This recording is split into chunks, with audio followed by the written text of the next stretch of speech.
Rogamos, el apóstol Pablo, rogamos, una exhortación, pero una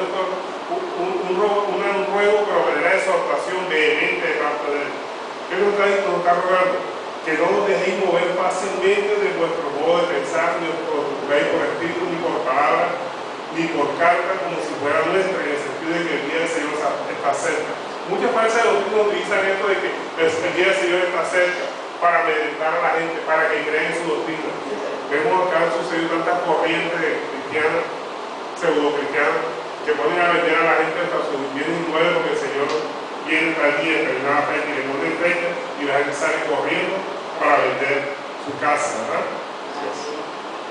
La pregunta es, ¿estamos listos para encontrarnos con el Señor? ¿Qué tal si el Señor viniera? ¿Usted estaría listo para encontrarse con Él? Usted está preparado en cualquier momento, porque dice la palabra de Dios que Él vendrá como ladrón en la noche, ¿ven?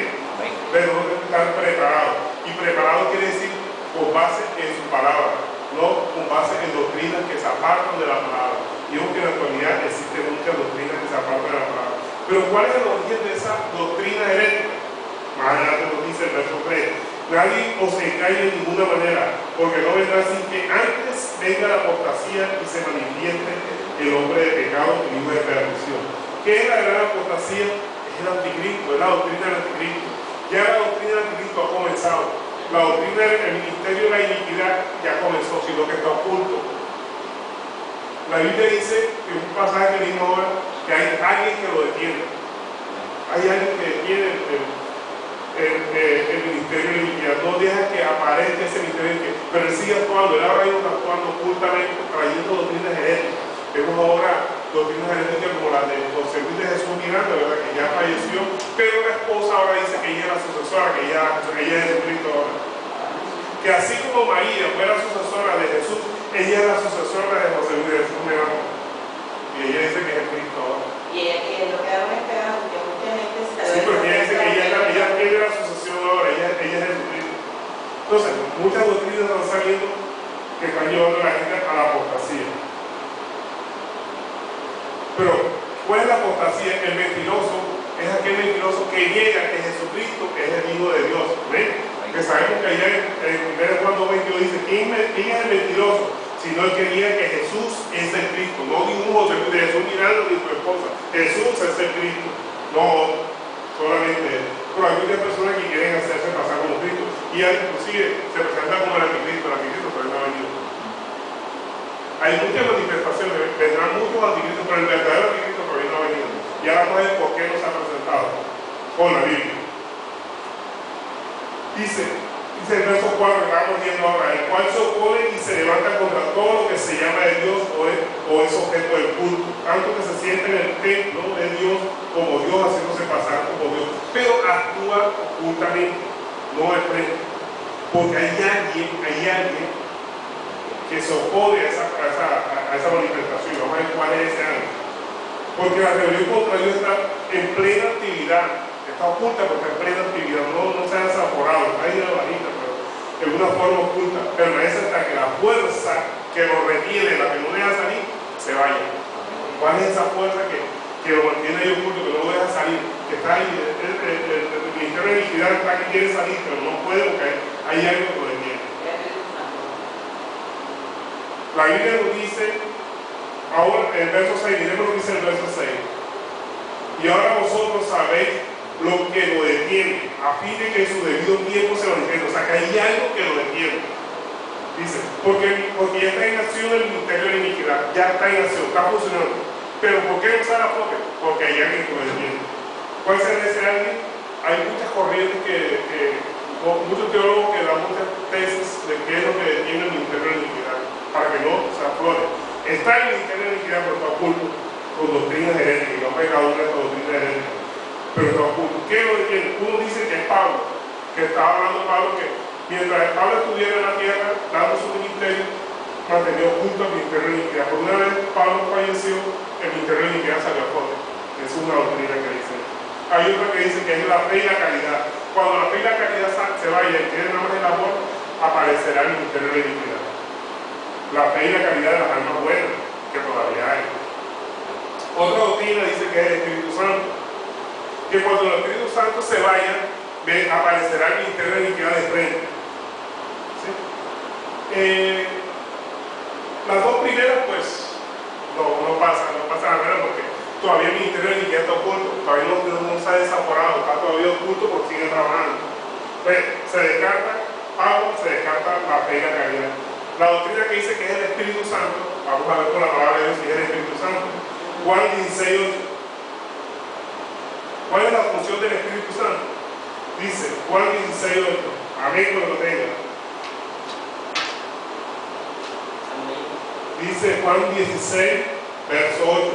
Cuando Él venga, convencerá al mundo de pecado, de justicia y de juicio. O sea que la función del Espíritu Santo es convencer al mundo de juicio, de pecado, de justicia, de pecado, de justicia y de juicio, ¿verdad? Y Apocalipsis 7:13. ¿Qué dice Apocalipsis 7:13? Dice, entonces uno de los ancianos habló diciendo, estos están vestidos de ropa blanca, ¿quiénes son y de dónde han venido? Yo le dije, Señor, tú lo sabes. Y él me dijo, estos son los que han salido de la gran tribulación y han lavado su ropa y los han emblanquecido en la sangre de Cristo. ¿Qué nos da a entender esto? Uno, que el Espíritu Santo es el que convence de pecado. Y si es el Espíritu Santo el que se va y viene el ministerio de iniquidad de frente, o sea, viene el anticristo, ¿quién va a convencer a esa gente que dice aquí en Apocalipsis que los que salieron de la gran tribulación y han lavado su ropa? Si el Espíritu Santo se fue, no hay quien lo convenza. Entonces no es el Espíritu Santo. El Espíritu Santo nunca se va. Nunca se va. El Espíritu Santo siempre permanece aquí. Entonces la doctrina de que es el Espíritu Santo el que evita que salga a flote el ministerio de iniquidad no es. Porque el Espíritu Santo nunca se va de la tierra, nunca se va de nosotros. Siempre estará con nosotros. Recuerden que la palabra dice, estaré con vosotros hasta un fin del mundo. El Espíritu Santo nunca se va. Siempre permanece con nosotros. Inclusive, estaré, como dice la palabra de Dios, estaré con vosotros hasta el fin del mundo. Eso incluye también a los incrédulos, a los ateos. Él está ahí, siempre está con ellos al lado, pero ellos no se dan cuenta de que el Espíritu Santo está con ellos. Los está protegiendo de su misericordia. Muchas personas hablan de milagros y no saben que el Espíritu Santo es que lo está protegiendo de todo momento, de todo mal. Pero ellos, como no acercan al Espíritu Santo, dicen no, simplemente buena suerte o tuvieron contar con suerte, están accidentes de salvar, con el Espíritu Santo protegiéndose. Entonces, ¿qué es lo que detiene el ministerio de iniquidad? Bueno, vamos a ver con la palabra. 1 Corintios 1:21.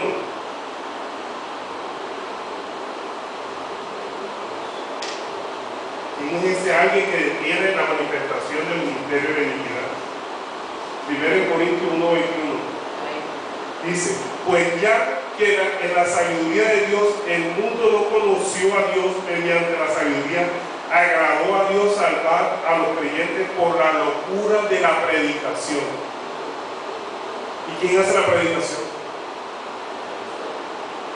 La iglesia. El ministerio de la iniquidad va a aparecer cuando la iglesia sea arrebatada. Esa es la que detiene el ministerio de la iniquidad, la iglesia. Entonces, por eso dice la palabra de Dios, solo hay alguien en el presente lo detiene, o sea, el ministerio de la iniquidad, hasta que él a su vez sea quitado del medio. Cuando la iglesia sea arrebatada, vendrá el ministerio de la iniquidad, aparecerá el anticristo, habrá paz mundial por unos cuantos años. Después vendrá el acabose. Entonces, sabemos que el que detiene la manifestación del ministerio de iniquidad es esta iglesia que no ha manchado su ropa, la iglesia que sigue predicando el evangelio verdadero, la que ataca la apostasía de frente, la que la mantiene callada y hace que esa manifestación ande oculta por allá, no se manifiesta de frente. Pero sin embargo, nosotros tenemos que predicar en todo momento la palabra de Dios. Y miren lo que dice Mateo 12:32, y aquí lo confirma todavía de que es la iglesia la que prende la manifestación del ministerio de iniquidad. Mateo 12, verso 38.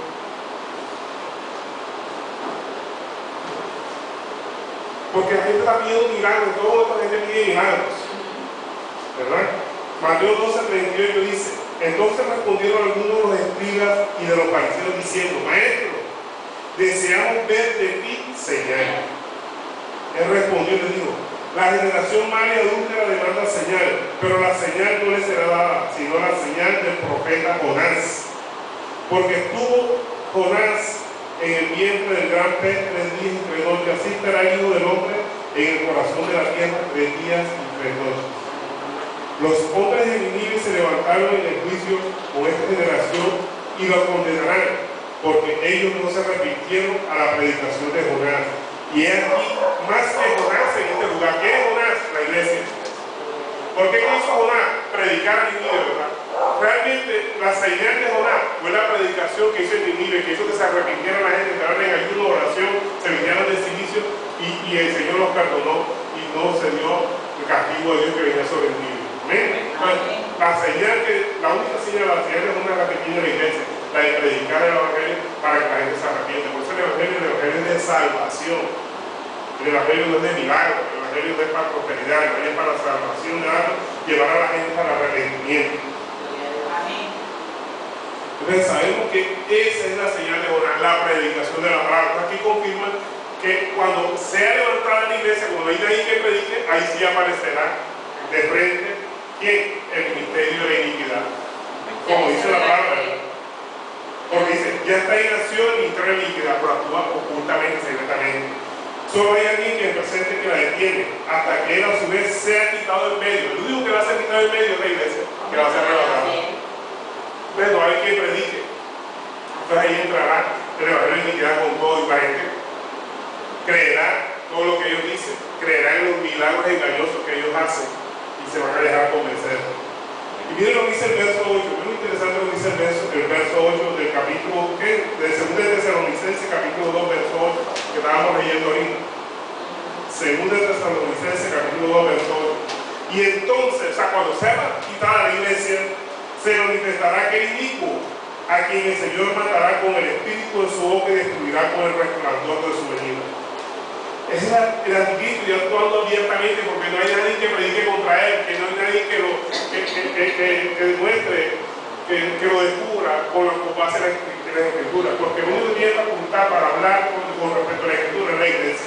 Pero como la iglesia ya ha sido arrebatada y ha sido quitada, el anticristo actuará abiertamente y el Señor vendrá para derrotarlo con la espada de su boca.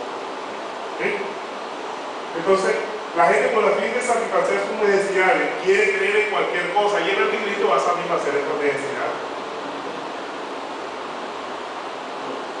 Y mira lo que dice, el hijo cuyo advenimiento, o sea, cuya aparición es por obra de Satanás con gran poder y señales y prodigios, porque eso es lo que la gente quiere ver milagros para creer. Eso, cuando un creyente, entre comillas, necesita milagros para creer, no es creyente, es incrédulo. Porque el verdadero creyente no necesita ver para creer. Necesita creer para ver. Esos incrédulos van a creer cuando tengan el infierno, que el infierno sí existe. Van a creer que más bien porque ya es demasiado tarde para arrepentirse. Nosotros tenemos que creer sin ver. No necesitamos milagros, ¿no? Por eso ese falso evangelio que anda hablando de milagros. No sé, yo me desespero mucho cuando lo veo en televisión, pero me gusta verlo para ver qué están haciendo esa gente, ¿no? Y cómo la gente le cree eso del falso evangelio. Y para eso está la iglesia, para denunciar esos hechos, no quedarse callado, demostrar que esa cadena de enlace es un ministerio de iniquidad oculto trabajando a través de ella, demostrando a la gente que con los milagros pueden alcanzar la salvación, que con su dinero pueden comprar la salvación, pueden conseguir preventas para ellos ante Dios, comprar indulgencias. Y ya eso, la misma iglesia católica atacó las indulgencias, que los determinados sacerdotes alcanzaban determinadas iglesias pagándole a los arzobispos, estas cosas. El Papa ya desde antes, hace muchos años, atacó la compra por la venta de indulgencias. Pero aquí estamos viendo otra vez que estamos volviendo a eso, lo que practicaba anteriormente la iglesia católica, la indulgencia. Sí. Mira lo que dice el verso 10, segunda de Tesalonicenses, capítulo 2, verso 10, que ya lo leímos, dice: y con todo engaño de iniquidad, para que los que se pierdan, por cuanto no recibieron el amor de la verdad para ser salvos. Por esto Dios les envía un poder engañoso para que crean en la mentira. ¿Cuál es el castigo de Dios para esas personas incrédulas que nada más creen en los milagros? ¿Cuál es el castigo de Dios? Permitirles el engaño. Les manda un poder engañoso a esas personas que empiezan a predicar sobre los milagros. Dios les manda un poder engañoso para que el que no esté afianzado en la palabra de Dios vaya directo para allá. Les envía un poder engañoso. O sea, no todo milagro viene de Dios. Satanás también hace milagros. Para que crean la mentira. ni los prodigios son menos milagrosos a causa de su origen. Entonces, ¿cuáles son los castigos de Dios que hace cuando aparece este iniquo? Primero, permitir el engaño, enviar un poder engañoso a las personas que predican el falso evangelio, y al final Dios los destruirá, tanto a los que predican eso como a los que le creen ese falso evangelio. Todos sufrirán las consecuencias de su pecado, o sea, tanto los que lo predican como los que se lo creen. Ahora, ¿cuáles son las falsas doctrinas, las doctrinas heréticas que han nacido por el ministerio de la iniquidad y que trabajan ocultamente, secretamente y se disfrazan como un verdadero evangelio? Primero está la doctrina de Balac. Segunda, la doctrina de los Nicolaitas. Y tercero, la simonimia. Ahora van a ver que sí se practica en todas las iglesias se practica esto. Simonimia. Balac. Vamos a ver primero la doctrina de Balac, que es un ministerio de iniquidad oculto. Apocalipsis capítulo 2, verso 12. La doctrina de Balac, que eso lo sufrió la iglesia de Pérgamo. Apocalipsis capítulo 2, verso 12, dice: y escribe al ángel de la iglesia de Pérgamo, el que tiene la espada aguda de 2 filos, dice esto: yo conozco tus obras y donde moras, donde está el trono de Satanás, pero retienes mi nombre y no has negado mi fe, ni aun en los días en que Antipas, mi testigo fiel, fue muerto entre vosotros, donde mora Satanás, a la vida importante. Pero tengo unas pocas cosas contra ti, que tienes ahí a los que retienen la doctrina de Balaam, que enseñaba a Balac a poner tropiezos a los hijos de Israel, a comer de cosas sacrificadas a ídolos y a comer fornicación. Pero ¿quién era Balaam y quién era Balac? Balac y Balac. Y aquí está hablando de la doctrina de Balac. Balac era un rey y Balac era un profeta. ¿Sí? Número 22:5, vamos a ver la historia de ellos, para poder entender esta doctrina, dónde viene esta doctrina y cuál es el efecto de esa doctrina en la iglesia actual. Número capítulo 2, 22, verso 5. Matamos que Balac es el rey y Balaam el profeta. Muchos dicen que Balaam no era profeta. Que digo, Balaam no era profeta. Pero la Biblia sí lo toma como profeta. 22:5 de Números dice: por tanto, envió mensajeros a Balaam, hijo de Beor, el Petor, que está junto al río de la tierra de los hijos de su pueblo, para que lo llamasen diciendo: un pueblo ha salido de Egipto, aquí está hablando del pueblo de Israel, y aquí cubre la faz de la tierra y habita delante de mí. Ven pues ahora, te ruego, maldíceme este pueblo porque es más fuerte que yo. Quizás yo pueda herirlo y echarlo de la tierra, pues yo sé que el que tú bendigas será bendito y el que tú maldigas será maldito. Aquí un rey está llamando a un profeta para decirle que maldiga al pueblo de Israel, porque el pueblo de Israel venía hacia la tierra prometida y cuando el pueblo se la atravesaba los derrotaba, porque venían con unción del Santo de Israel. Porque el Santo de Israel había dicho: donde tú vayas iré yo, y la tierra que yo te mandaré y dirás, con mi poder lo derrotarás. Entonces, esto lo sabía el rey Balaam. Entonces contrata a un profeta y le dice que le ofrece dinero para que maldiga al pueblo de Israel. Entonces aquí vemos cómo está jugando un papel el dinero en un profeta para que lo maldiga. Y vemos que a pesar de que el profeta, más adelante lo pueden consultar ustedes, el profeta consulta a Dios y Dios le dice que no maldiga al pueblo de Israel, él se deja seducir y él va con la intención de maldecir al pueblo de Israel. La Biblia dice que él se montó en su burra y va dirigido a maldecir al pueblo de Israel. Cuando de pronto la burra ve que se le aparece un ángel y no lo dejaba pasar. Y viene el profeta Balaam y le pega a la burra porque no quería caminar. Y entonces la burra le habla. Es el único caso que vemos en la Biblia que un burra habla. Le dice: ¿por qué me pegas? Dice: porque no quieres caminar. Entonces, cuando se le abren los ojos al profeta y ven que delante de él hay un ángel con una espada desenvainada, que lo iba a matar a él.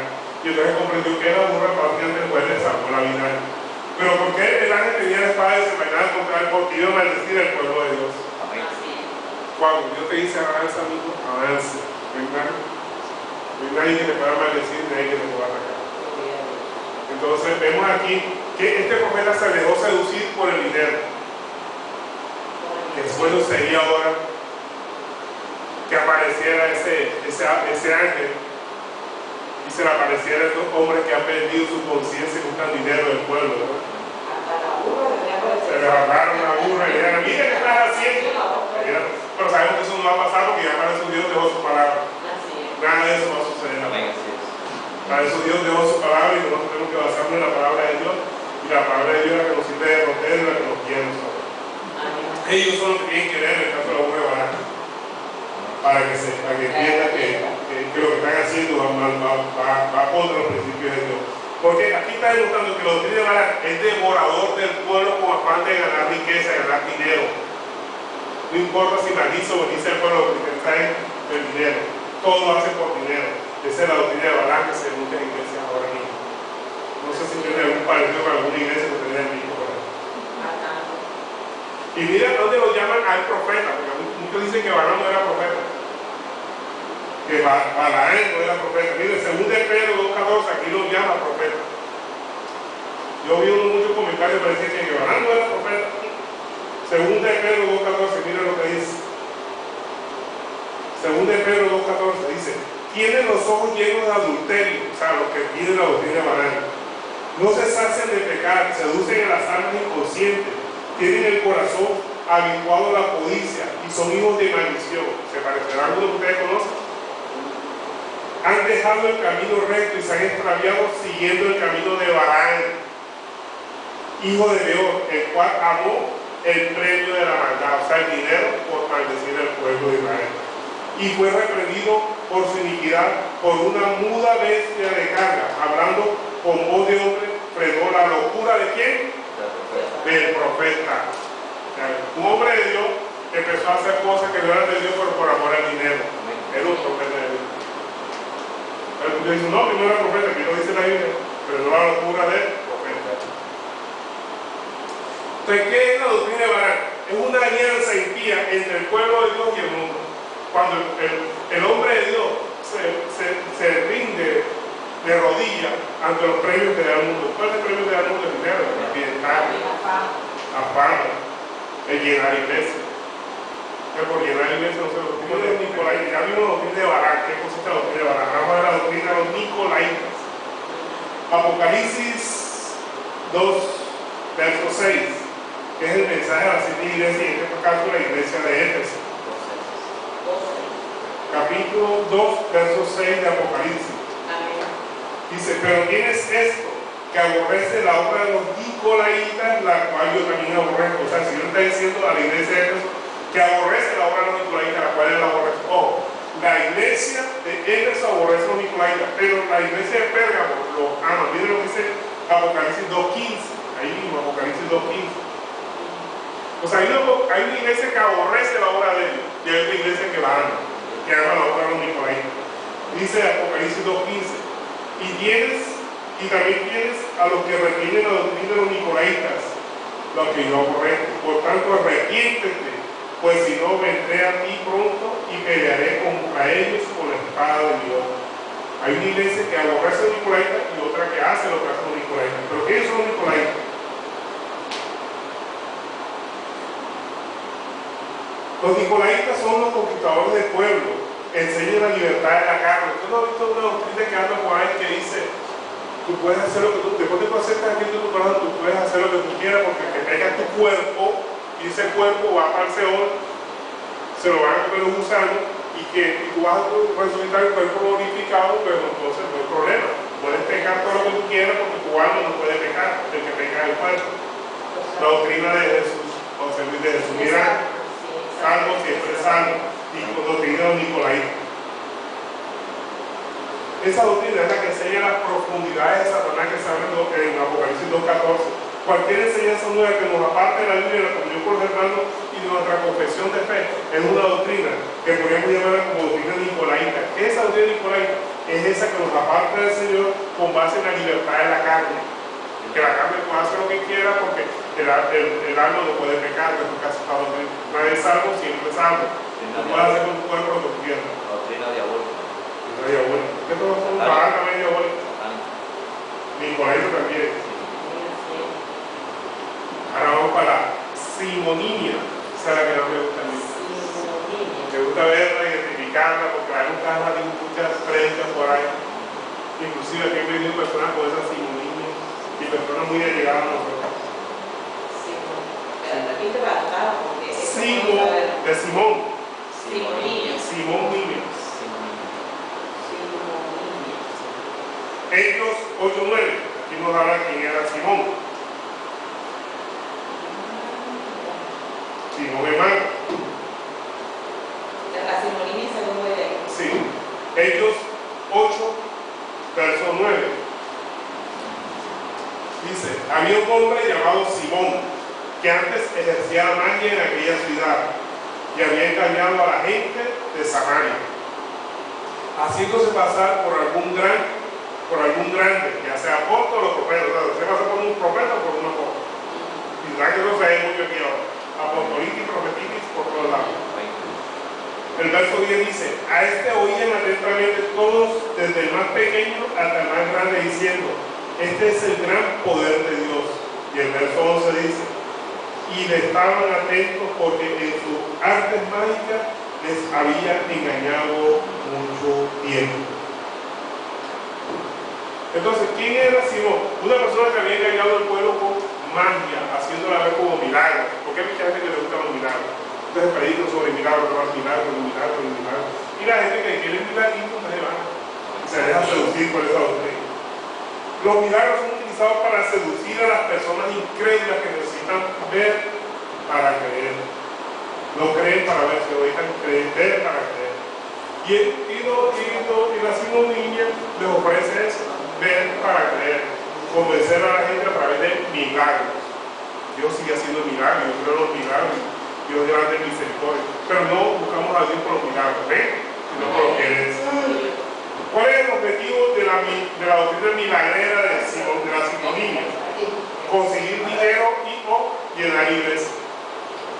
Conseguir dinero de las ovejas, llenar las iglesias, o simplemente llenar iglesias, una de dos, o las dos. Utilizar los milagros. Yo quiero ver esto lleno aquí, que eso habla de milagros y milagros, y esto se llena. La gente quiere estar ávida de oír de ese milagro. Vamos a pusar todo. Y Dios nos ha mandado a predicar eso. Así es. Nos ha mandado a predicar el evangelio de salvación, no el evangelio de milagro. Quiero hacer una pregunta, porque antes de todo este tema de los milagros. Entonces, ¿cómo hay personas, yo digo un ministerio, ¿verdad?, que no tenga en cuenta el nombre de Jesucristo? Para mí no es un ministerio. Así es. Porque están excluyendo al mismo Señor de la persona. Simonía utiliza los milagros para seducir a las personas incrédulas, esas que necesitan ver para creer. Objetivo, conseguir dinero y llenar iglesias, ¿verdad? Esos hechiceros nuevos siempre han existido. Es más, usted mira la doctrina, mira en la historia, siempre ha existido el gnosticismo. Gnosticismo es diferente de agnosticismo. Agnosticismo es una corriente entre materialista e idealista que dice que Dios existe, pero no existe prueba que demuestre su existencia. Esa es una cosa que y el gnosticismo es una doctrina que se fundamenta en artes mágicas, como el agua rosada, el agua azul, y una mezcla de color, una mezcla de sonidos que van a dar salud y tal cosa. Entonces, los magos utilizan la doctrina esta del gnosticismo para engañar a la gente. Y de ahí se dice que Simón, Simón el mago, es el padre del gnosticismo. Gnosticismo con H. Y gnosticismo otra cosa sería dominar la mente a través del poder de la mente. Entonces Simón era un seductor de los samaritanos y dado a las artes mágicas, por eso se le llama el padre del gnosticismo, padre del gnosticismo. Entonces simonía, que es una herejía que nació dentro de la iglesia y se mantiene dentro de la iglesia. ¿Qué es lo que enseña la simonía? Enseña a recibir, enseña a hacer o recibir milagros, que es indicativo de que Dios está con nosotros. Si usted no ha recibido ese milagro, quiere decir que usted está en pecado. Si Si yo no dejo la muleta porque te he pecado. Los milagros de la Biblia son señales. Si usted mira todos los milagros de la Biblia son señales. Señales de que los profetas y apóstoles hablaban en nombre de Dios, que eran representantes de Dios, y por eso ellos hacían los milagros, que tenían la unción del Santo de Israel. Los milagros que hizo el Señor Jesucristo era para demostrar que Él era el ungido, que Él era el Mesías, que Él era el ofrecido por Dios, el Hijo de Dios. Eso demostraban los milagros. Los milagros en la actualidad se dan por la misericordia de Dios. La palabra de Dios dice: tendré misericordia del que yo quiera tener misericordia. Así usted quiere evangelizar a alguien con milagros, una persona te puede decir tranquilamente: no, si yo también he recibido milagros, y yo parlanteo, yo voy a discoteca y todo, y yo recibo milagros, y es verdad, y yo he podido recibir milagros. Es que la Biblia lo dice: tendré misericordia del que yo quiera. Así que no es el que más corra, o sea, no es el que más va a la iglesia, el que más predique, el que más ore, el que más ayude, sino el que Dios quiera tener misericordia. Dios le puede hacer un milagro a una persona que no va a la iglesia como aquella que no va. Entonces, si usted quiere llevar a una persona a la iglesia por los milagros, Dios no quiere. Y si no recibe el milagro, ay, papito, te lo rectifique en cada vez. Tanto tiempo viviendo en esa iglesia y no recibió el milagro que yo quiero. Y termina yéndose, porque lo trajo con una mentira. Y otra gente le predica a la persona que busca a Dios por una prosperidad económica. Y si la persona no recibe la prosperidad económica, se lo trae para el mundo. Tenemos que ofrecer salvación, que es lo único que ofrece Dios. Ofrece salvación, ofrece gozo. Que sí puede predicar del gozo. Habla de la persona triste, el Señor te va a dar gozo. No importa la circunstancia por la que esté pasando, el Señor te ofrece gozo. Porque el gozo del Señor es la fortaleza del cristiano. Amén. No importa las circunstancias, no importa si no tiene dinero, no importa si está enfermo, no importa si está preso, no importa la calamidad que venga. El gozo del Señor es nuestra fortaleza, no los milagros.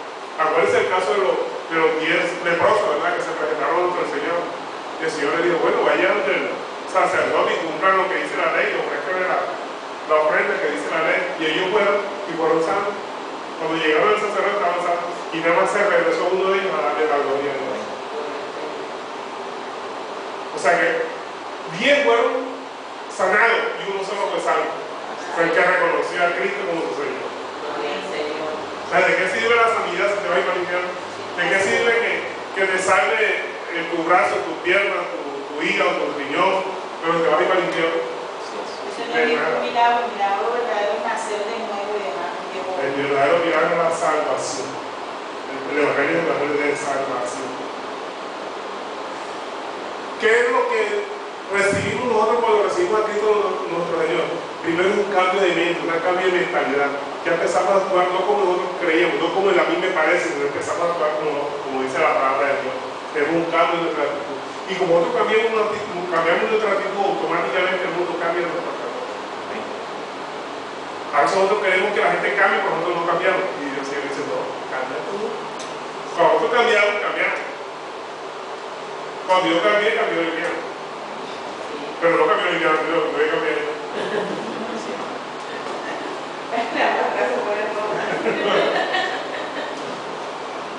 Así es, a veces Pero uno siempre va a decir: no, cambia a mi hermana, cambia a mi esposa, cambia a mi esposa, y ay, tú quieres ser igual.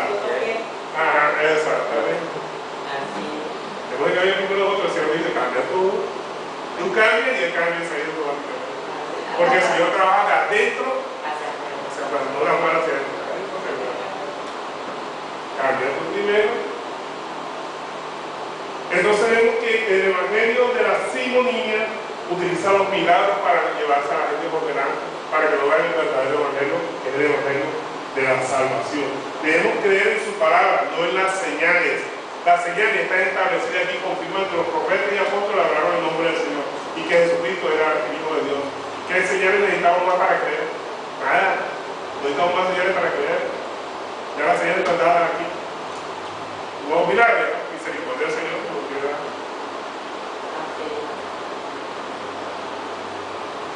Entonces no debemos cuestionar el poder de Dios ni el de los demonios, sino nuestra fe. Que muchas veces nosotros le damos más crédito al poder del demonio. Cualquier cosa que nos pasa: ay, Satanás me quiere atacar. Entra una boca: ay, que Satanás está atacando. Ay, que entra una mariposa negra: ay, que Satanás. Oye, la naturaleza, el clima, que se llena de otras cosas. Y no vemos a Dios por ningún lado. Sí, es verdad, es verdad. Entonces, cuestionamos el poder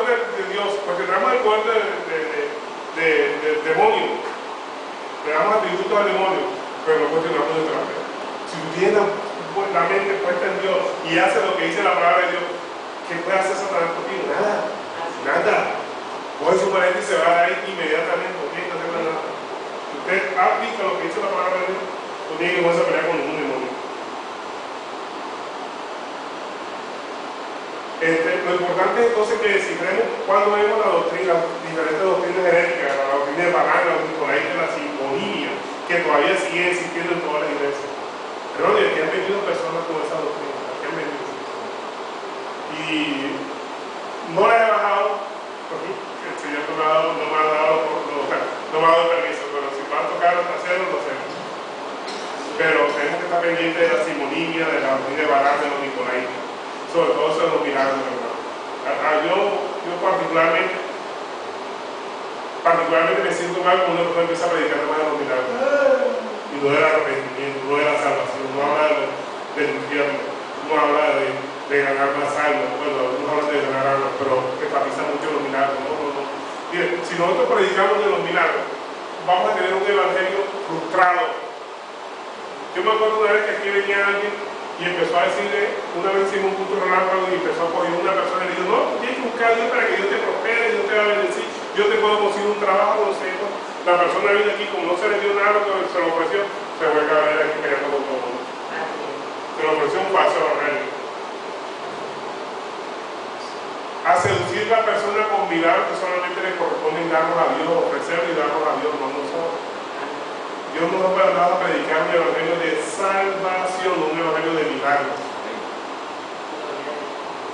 Pero tenemos que estar en contra de la simonía. La simonía, desafortunadamente, es el cáncer que tiene el evangelio cristiano en la actualidad. El cáncer está en la simonía.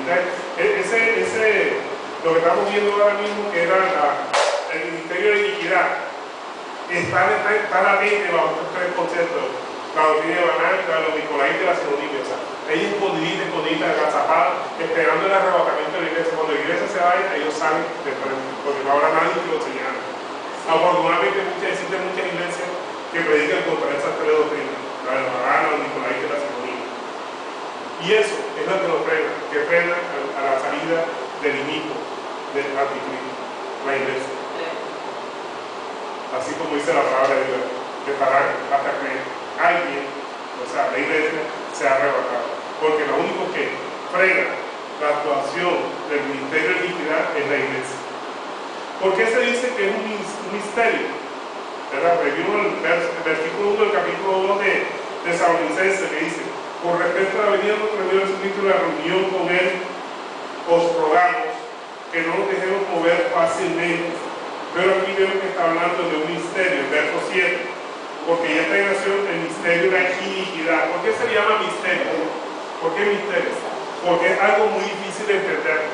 Tenemos que estudiar bien las escrituras para entender la simonía, la doctrina de Balán y la nicolaitas, para poder entender un misterio. Están escondidos ahí, están agazapados. Son misterios, ¿verdad? Porque el misterio es algo que no podemos entender, algo extraño, inexplicable, de comprender, de descubrir o de señalarlo. No podemos identificarlo bien si no estamos bien apercibidos en la palabra. ¿Y qué es iniquidad? Iniquidad es injusticia en máximo grado, es un superlativo de la maldad. Entonces, ese misterio de iniquidad es algo difícil de entender y es una maldad en máximo grado, en máxima expresión. Es la maldad, obviamente, del anticristo, que va a tener poderes engañosos que vienen de Satanás. No lo digo yo, lo dice la misma palabra. Así es. Guardadito ahí. No, la guarda está escondidita, está agazapado. Entonces sabemos que el único que lo que lo tiene frenado no es el evangelio de Pablo, no es la fe y la caridad, no es el Espíritu Santo, es la iglesia la que tiene frenado la salida del misterio de la iniquidad. Porque el evangelio de la salvación predicado por la iglesia de Cristo es la que tiene frenado, es el verdadero evangelio, el evangelio de salvación.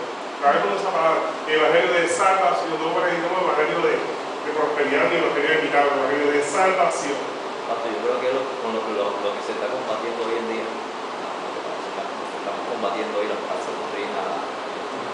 Gira alrededor de eso, prosperidad y milagro, Y esto es lo que lo detiene. Exacto, estas predicas así como esta lo tienen frenado. Porque lo señalan, lo descubren enseguida, le ponen el dedo en el llaga. Así es. Gloria a Dios. hay grandes predicadores que hablan sobre esto. Tenemos a George Giaco, ¿verdad? Sí. Que descubre este evangelio, falso evangelio, que se y señala con nombre propio. Muchos dicen, no digas nombre propio. ¿Cómo no vamos a decir nombre propio? Tenemos que señalarlo. A eso está llamada la iglesia. Amén. Para juzgar con justo juicio. Desafortunadamente hay una doctrina que dice que tú no puedes juzgar porque el que juzgue es Dios. Cuando Dios juzgue, ya no hay forma de arrepentirse. Pero nosotros podemos juzgar para que la gente se arrepienta. Amén. Y señalar a los falsos profetas. Yo cuando falsos profetas veo se lo que le ocurre falsos profetas. Amén. Gloria a Dios. Así no me hables después. Amén. Amén. Gloria a Dios. Aquí hemos señalado muchos falsos profetas. Entonces vemos que el anticristo actuará abiertamente después del arrebatamiento de la iglesia. Gloria a Dios. Entonces, vamos a darle gracias al Señor por este momento que pudimos compartir la palabra de Dios. Amado Padre Celestial, Señor, Padre, te damos gracias, Padre, por el